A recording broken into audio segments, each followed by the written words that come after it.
Hi, welcome back to another Life After Lockup recap. This is episode 9, so that means we are near the end. So let's start with Justine and Michael. Justine's pregnant, she's uncomfortable, her baby is growing, but her belly isn't. So basically the baby just doesn't have enough space to move around, and this is really stressing her out. So she tells Michael's mom about this. Her teenage girls are also there, and they're talking about how she might die. Like, this is a super high risk pregnancy. And then they talk about who's going to take care of all the kids if she passes. And I'm just like, whoa, okay. God forbid if anything was to happen, like, I could just go into this surgery and I am trusting people to just cut me open, put me back together, make sure my kid's okay, and make sure that the 3 kids that I have already here are gonna be just fine. And at one point, Justine was like, yeah, Kylie's going to have to step up and take care of the kids. And I don't want to, do that to her. I don't want to give her all that responsibility. And I was like, oh, like what Melody had to do when Michael went to jail. And also Michael kind of expected her to do it again when he, Justine, and their 72 kids were going to move to Vegas. Anyway, Justine goes to the hospital, has the baby, and her name is Manhattan Barbie. Listen, the baby is so cute. She is so freaking adorable. And I just find the reproduction system so fascinating. Every time I see a delivery, every time I see a baby being born, it is effing incredible what the human body does and how women literally grow a human functioning baby inside of us. But Manhattan Barbie? Manhattan Barbie, she said, oh, when I think of Manhattan, it's so chic and so classy and so cool and iconic and high class, and that's what my daughter's gonna be. When I think of Manhattan Barbie, I think of chic, cute, I think of New York and shopping, just super elite and iconic, just like her. Manhattan Barbie? They all go back home. Justine goes on bed rest. And Maria still is trying to get a paternity test and make sure that Michael is the father of Manhattan Barbie. Moving on to Melissa and Louie. Melissa, the most annoying girlfriend in the entire world, takes a pregnancy test before her nose job because she cannot be pregnant. This whole scene was so dumb because nobody for a second watching this believed that there was a possibility of her being pregnant. Nobody believed it, okay? This was 100% a bit, okay? She wanted to do this to make a little bit of drama because their storyline is kind of boring. And she was like, oh my God, Louie, what if I'm pregnant? Then that means I'm going to be pregnant with a pizza boy's baby. I'm like, shut the fuck up, Melissa. She takes a pregnancy test and surprise, surprise, she's not pregnant. Thanks for wasting 10 minutes of my life that I'll never get back. They're in their hotel room and it's the night before surgery, and all of a sudden she's like being nice to him.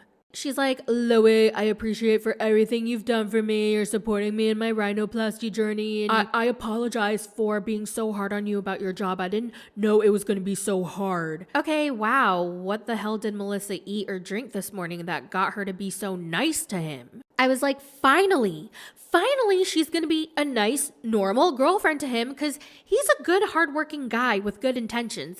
And Louie deserves to be treated with love and respect. So tomorrow comes and she goes in for her nose job, and afterwards, she's right back to being a big old bitch. Louie, stop driving like that. Louie, shut up. Louie, what do you think? Louie, do you know how to follow directions? Louie, it's a pillow. It's obviously for my head. You think it's for my back? Oh my God. Louie, how are you gonna deal with this? Where do you want this? On your back?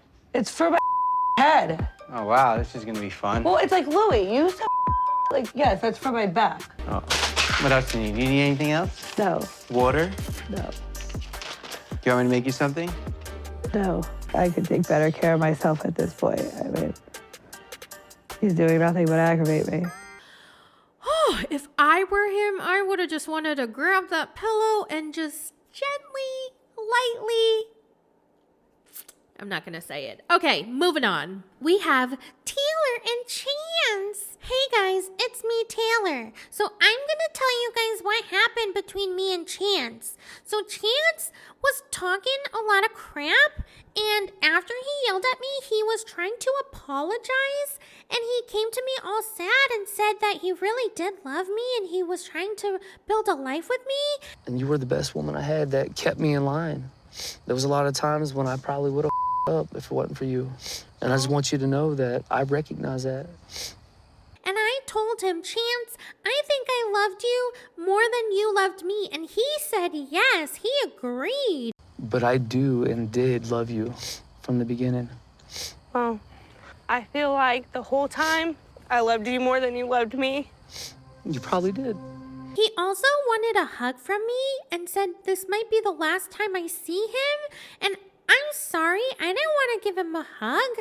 And his mood really changed and he was like sniffing his nose. Like, I don't know what was stuck in his nose. He was just sniffing the whole time and he left. The next morning, Taylor is with her 3 daughters and she tells them, Chance is no longer going to live with us, okay? And they're like, really, Mom? What happened? Well, Chance makes Mommy really sad all the time. And one of her daughters even said, well, I never liked him anyway because he's rude and you guys fight all the time. Oh my God, the fact that her daughter knows this.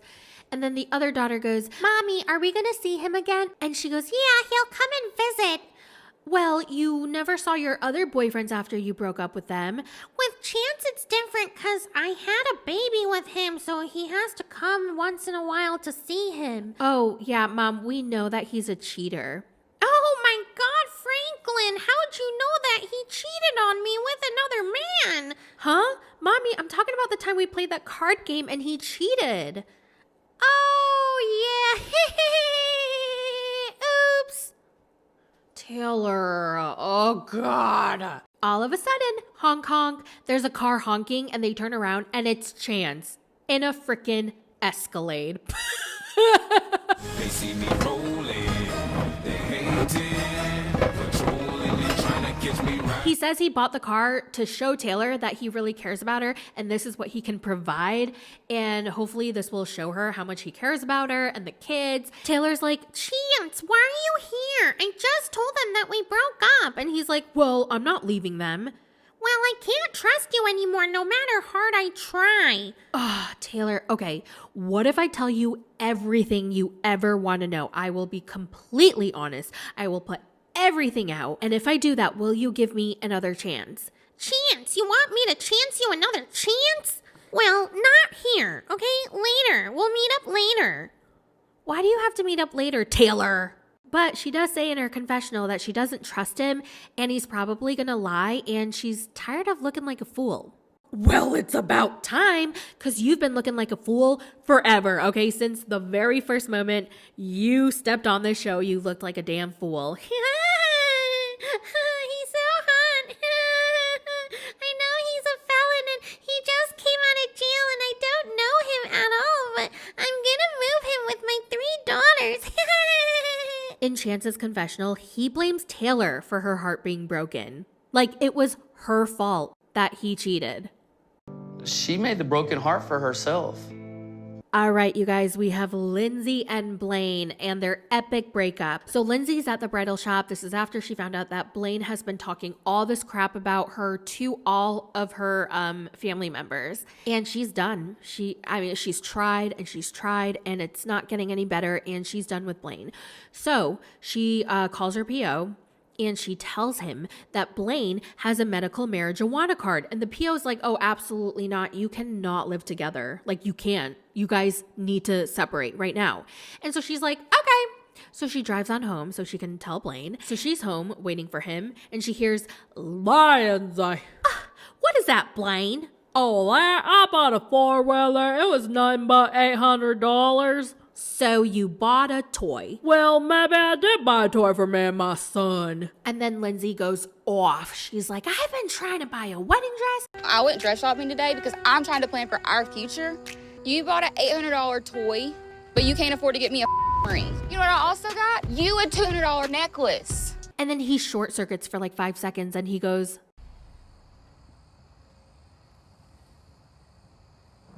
man, I don't give a fuck what you think, Eliza. You spoil Molly all the time. Blaine, I know you've been talking about me behind my back to Molly. Okay, you don't like me. You think I'm manipulative. Then why are you with me? Well, I ask myself the same damn question all the time. Why? Why do I do this shit to myself? Cause I'm a fool. Cause I love you and I feel like you take that for granted, man.